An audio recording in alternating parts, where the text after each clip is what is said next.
നമസ്കാരം. ലോക്സഭാ തെരഞ്ഞെടുപ്പ് പരാജയം CPM-ലെ ഇടതുമുന്നണിയിലും വലിയ വിമർശനങ്ങൾക്ക് വഴിവച്ചിരിക്കുന്ന പശ്ചാത്തലത്തിലാണ് CPM-ന്റെ നേതൃയോഗങ്ങൾ കഴിഞ്ഞ ദിവസം മുതൽ തുടങ്ങിയത്. ഇനിയുള്ള 2 വർഷങ്ങളിൽ പാർട്ടിയുടെ നിയന്ത്രണം ഭരണത്തിൽ ശക്തമാക്കാൻ ആലോചന. ലോക്സഭാ തെരഞ്ഞെടുപ്പ് പരാജയം സംബന്ധിച്ച് CPM-ലെ ഇടതുമുന്നണിയിലും ആരോപണങ്ങൾ കൊടുമ്പിരിക്കൊള്ളുന്നതിനിടയിൽ പരാജയ കാരണങ്ങൾ വിലയിരുത്തുന്നതിനുള്ള നേതൃയോഗങ്ങൾക്ക് ഇന്നു മുതൽ തുടക്കമാകുകയാണ്. 5 ദിവസം നീണ്ടു നിൽക്കുന്ന യോഗത്തിൽ പാർട്ടിയുടെ താഴെത്തട്ടിലുള്ള പ്രവർത്തനങ്ങൾക്കും കർശനമായ ചില മാറ്റങ്ങൾ കൊണ്ടുവരും. ലോക്സഭാ തെരഞ്ഞെടുപ്പ് പരാജയം CPM-ലും ഇടതുമുന്നണിയിലും വലിയ വിമർശനങ്ങൾക്ക് വഴിവെച്ചിരിക്കുന്ന പശ്ചാത്തലത്തിലാണ് CPM-ന്റെ നേതൃയോഗങ്ങൾ തുടങ്ങിയത്. കഴിഞ്ഞ ദിവസം സെക്രട്ടേറിയറ്റും അടുത്ത 3 ദിവസം സംസ്ഥാന സമിതിയുമാണ് നിശ്ചയിച്ചിരിക്കുന്നത്. തെരഞ്ഞെടുപ്പ് പരാജയത്തെ തുടർന്ന് പാർട്ടിയിലും സർക്കാരിലും ഒരുപോലെ തിരുത്തലിനാണ് നേതൃത്വത്തിന്റെ നീക്കം. തെരഞ്ഞെടുപ്പ് പരാജയത്തിന് CPM പൊതുവിൽ 2 കാരണങ്ങളാണ് കാണുന്നത്. സർക്കാരിന്റെ മുൻഗണനകളിൽ ഉണ്ടായ പാളിച്ചയും സംഘടനാതലത്തിൽ താഴെത്തട്ടിലുള്ള ദൗർബല്യവും.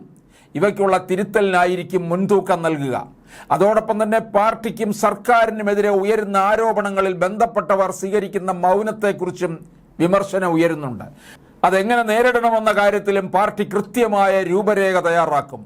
കൂടാതെ സാമൂഹിക മാധ്യമ ഇടപെടലുകളിലെ ബലഹീനത മാറ്റി അതിനൊരു വ്യവസ്ഥാപിത രൂപം ഉണ്ടാക്കുന്നതിനുള്ള ആലോചനയും പാർട്ടി തലത്തിലുണ്ട്. പരാജയത്തിന് ഭരണവിരുദ്ധ വികാരം ഒരു ഘടകമായി എന്ന വിലയിരുത്തൽ പൊതുവിൽ പാർട്ടിയിലും മുന്നണിയിലുമുണ്ട്. തെരഞ്ഞെടുപ്പ് പ്രതികരണത്തിന്റെ ഭാഗമായി മുഖ്യമന്ത്രി തന്നെ പരോക്ഷമായി അത് അംഗീകരിച്ചിട്ടുമുണ്ട്. തിരുത്തൽ നടപടികൾ സ്വീകരിക്കുമെന്നും വ്യക്തമാക്കിയിരുന്നു. അതിനുള്ള ചർച്ചകൾ യോഗത്തിലുണ്ടാകും.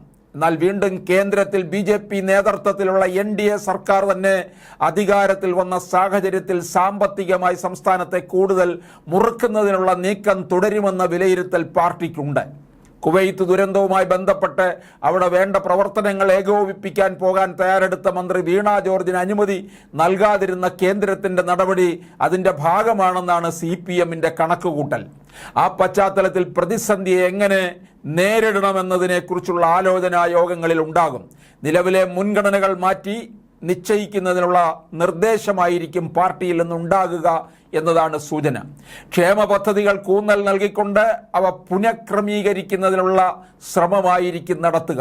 പ്രത്യേകിച്ച് ക്ഷേമ പെൻഷൻ, സപ്ലൈകോയിലെ സാധനങ്ങളുടെ ലഭ്യത എന്നിവയ്ക്ക് ഊന്നൽ നൽകണമെന്ന ആവശ്യമുണ്ട്.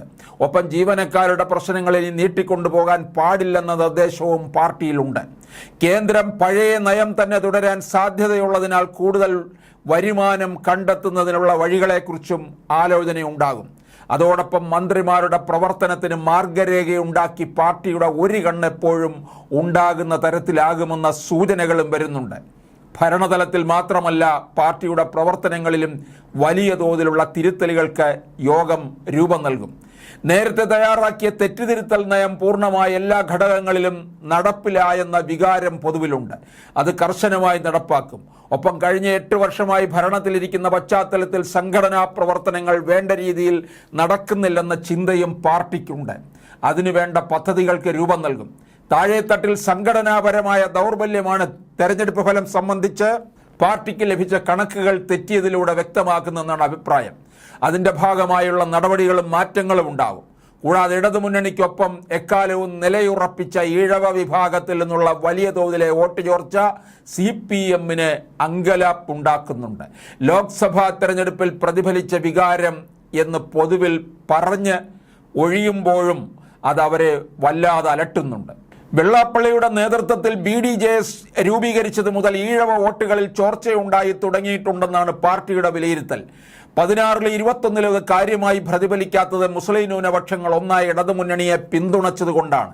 എന്നാൽ അവർ നിലപാട് മാറ്റിയതോടെ ഈ വിടവ് വല്ലാതെ പ്രകടമാകുന്നുണ്ട്. അത് മറികടക്കുന്നതിനുള്ള നടപടികളെക്കുറിച്ചും ആലോചിക്കുമെന്നും പാർട്ടി വൃത്തങ്ങൾ പറയുന്നുണ്ട്.